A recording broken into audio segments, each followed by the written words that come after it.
There are many trials on the campaign trail. On the street, I want to ask you a question. yes, After the way John Howard lied to us, why should we believe anything that you have to say?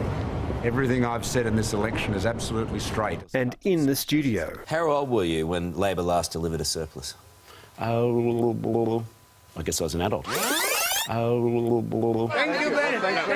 As the clock ticks down to election day, Malcolm Turnbull and Bill Shorten were both battling over marginal Sydney seats, one feeling the love at a community centre, Happy and you know a shout, hooray! Hooray! the other navigating a selfie parade. Wait a minute.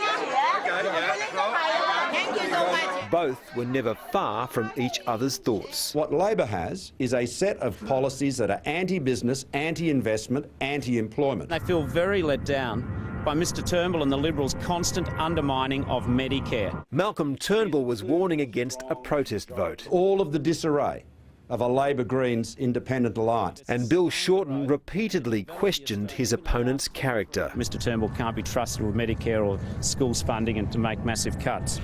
So let's see how both men fare on trust, as measured by the ABC's Vote Compass. 900,000 people have responded, and the perceptions of the two leaders' trustworthiness has barely shifted in 8 weeks, with the Prime Minister starting and finishing well ahead of his opponent. It was a different story in 2013, when Kevin Rudd lost ground and the election to Tony Abbott. Great to see you. Oh, good, thank you. Today, the Prime Minister set out a timeline for dealing with same-sex marriage. I'm reasonably optimistic that a plebiscite could be held before the end of the year. Which was just a deal, a price that Mr Turnbull paid to get Conservative support in the Liberal Party to become leader of the Liberal Party.